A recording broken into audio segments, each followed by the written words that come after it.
হঠাৎ SMS একটা এলো, তাতে লেখা সুপ্রভাত। তখন যাকে সুপ্রভাত করা হলো তিনি হলেন SMS2। তিনি তখন তার প্রত্যুত্তরে জানালেন, same to you, but sorry, আপনার ফোন নাম্বারটা আমার সেভ করা নেই বলে ঠিক চিনতে পারলাম না, কাইন্ডলি যদি আপনার নামটা একটু মেসেজ করেন। সে কি, আমাকে আপনি চিনতে পারলেন না? আমি কিন্তু আপনাকে খুব ভালো করেই চিনি। সরি, পারলাম না। কে আপনি? গেস করুন। আপনিও আমাকে খুব ভালো করে কিন্তু চেনেন। তাই নাকি? না, আমি তো ঠিক চিনতে পারছি না। আপনি বোধহয় রং নাম্বারে উইশ সেন্ড করেছেন। না না, আমি রাইট নাম্বারেই সেন্ড করেছি। আপনার নাম মল্লিকা রায় তো?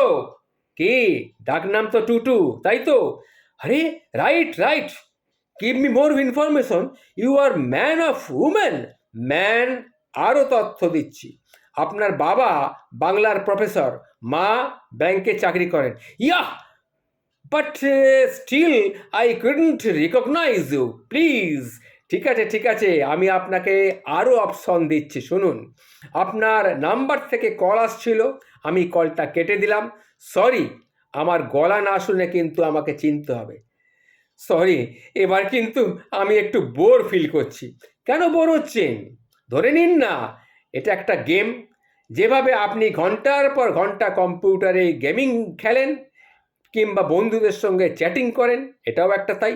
বাট এরা আমার চেনা। বললাম তো, আপনিও আমার খুব চেনা, শুধু অপশনটা আপনাকে ধরতে হবে। Game. Well, then give me more option. আপনার বয়স এখন 21 বছর 3 মাস 7 দিন 4 ঘন্টা 17 মিনিট। মাই গুডনেস, আপনি এত সব জানলেন কি করে? অপশন 2, আপনার ডান দিকের কানের নিচে একটা পুরনো কাটা দাগ আছে, ছোটবেলায় বিড়ালে আঁচড়ে দিয়েছিল। আপনার ফেভারিট কালার পিঙ্ক।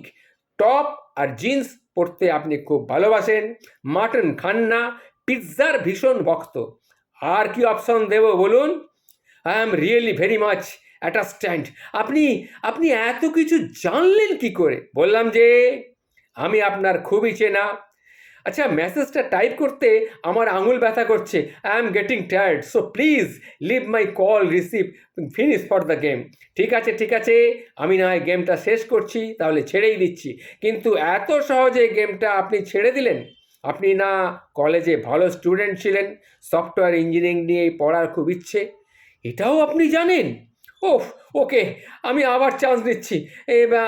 আপনার আপনার অ্যাড্রেসটা একটু বলুন তো। আপনার বাড়ির খুব কাছে, খুব কাছে, হ্যাঁ খুব। আপনার ঘর থেকে আপনার বেডরুম দেখা যায়। কালার, আপনার বেডরুমের কালার হচ্ছে পিঙ্ক। হোয়াট হোয়াট কি বলছেন আপনি?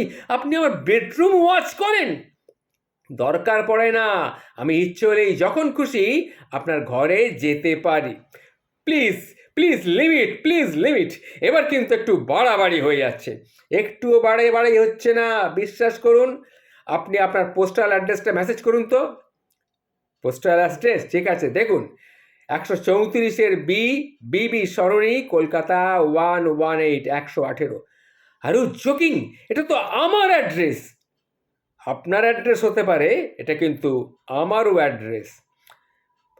কোন ফ্লোর বলবেন please? 4th floor, flat number 4G।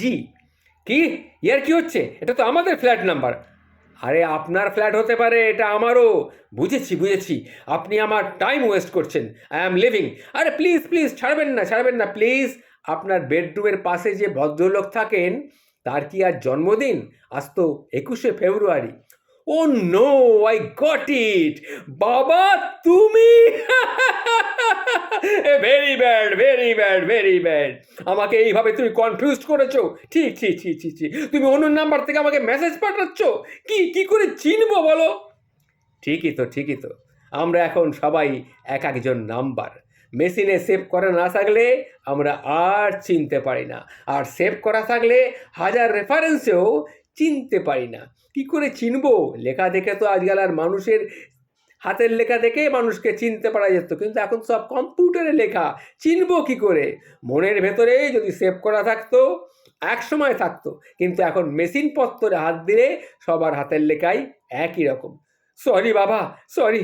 Anyway, happy birthday. কি কি কি কি গিফট তুমি নেবে বলো বাবা, কি গিফট তুমি নেবে? আমি যা চাইবো তাই তুই দিবি, প্রমিস করছি বাবা, প্রমিস। আজ সারাদিন কম্পিউটারে চ্যাটিং আর মোবাইলে এসএমএস বন্ধ রেখে আমার হাতে করে বাংলায় একটা সুন্দর করে কাগজের ওপরে আমাকে তুই একটা চিঠি লিখবি।